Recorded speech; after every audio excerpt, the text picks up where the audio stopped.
ವೇದಿಕೆಯನ್ನೇ ಅಲಂಕರಿಸಿರುವ ಮಾಜಿ ಸಂಸದರಾದ ಶಿವರಾಮೇಗೌಡರೇ, KPCC general secretary ಆದಂಥ ನನ್ನ ಆತ್ಮೀಯ ಸಹೋದರಾದಂಥ ಆರಾಧ್ಯ ಅವರೇ, ಲಕ್ಷ್ಮೀಪತಿ ಅವರೇ, ವೈಸ್ ಪ್ರೆಸಿಡೆಂಟ್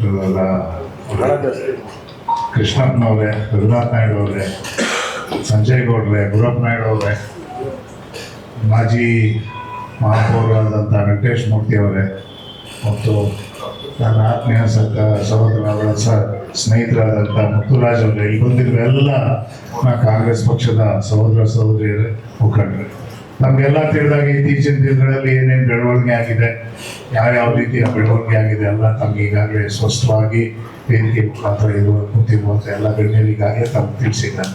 ಆದರೆ ಇಲ್ಲಿ ಒಂದು ಪ್ರಶ್ನೆ ಬರ್ತದೆ, ಏನು ಅಂತಂದರೆ ಮುಂದಿನ ದಿನಗಳಲ್ಲಿ ಯಾವ ರೀತಿ ನಾವು ಪಕ್ಷನ ಸಂಘಟನೆ ಮಾಡಬೇಕು, ಪಕ್ಷವನ್ನ ಯಾವ ರೀತಿ ಮುಂದೆ ತಗೊಂಡು ಹೋಗ್ಬೇಕು ಅದನ್ನ ಅಧ್ಯಕ್ಷರು ಬಂದಾಗ ಅಧ್ಯಕ್ಷರ ಸಮ್ಮುಖದಲ್ಲಿ ಕೂತ್ಕೊಂಡು ಮಾತಾಡಿ ಒಂದು ಕಮಿಟಿ ಮುಖಾಂತರ ಒಂದು ಜವಾಬ್ದಾರಿ ತಗೊಂಡು ಪಕ್ಷವನ್ನ ಇನ್ನು ಬಲಪಡಿಸೋದಕ್ಕೆ ಎಲ್ಲ ರೀತಿಯ ಒಂದು ವ್ಯವಸ್ಥೆ ಮಾಡ್ಬೋದು ಅಂತ ನನ್ನ ಒಂದು ಅನಿಸಿಕೆ.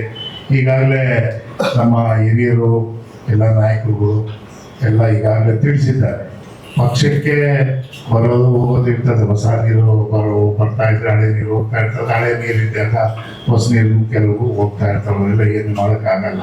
ಆದರೆ ಒಂದು ಮಾತ್ರ ಇದು, ಪಕ್ಷ ಆಗಿ ಉಳಿತದೆ, ವ್ಯಕ್ತಿಯಿಂದ ಪಕ್ಷ ಆಗಲ್ಲ, ಪಕ್ಷದಿಂದ ವ್ಯಕ್ತಿ ಆಗ್ತದೆ. ಹಾಗಾಗಿ ಯಾರು ಬರಲಿ ಯಾರು ಹೋಗಲಿ ಪಕ್ಷದ ಒಂದು ನಿಟ್ಟಿನಲ್ಲಿ ಎಲ್ಲ ಸಕ್ರಿಯವಾಗಿ ಇರ್ತದೆ. ನಾವು ಇವತ್ತು ವೇದಿಕೆ ಮುಖಾಂತರ ಹೇಳ್ತೀವಿ, ಯಾವುದೇ ಬರಲಿ ಏನೇ ಬರಲಿ ನಾವು ಮುಂದಿನ ದಿನಗಳಲ್ಲಿ ಕಾಂಗ್ರೆಸ್ ಪಕ್ಷವನ್ನು ಬಲಪಡಿಸ್ತೇವೆ.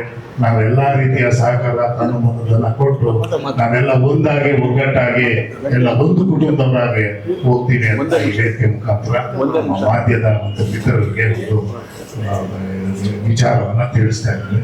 ನಮ್ಮನ್ನೆಲ್ಲ ಉದ್ದೇಶ ಮಾತಾಡೋಕ್ಕೆ ಅವಕಾಶ ಕೊಟ್ಟ ನಮಗೆ ನಮ್ಮೆಲ್ಲರಿಗೂ ಒಂದು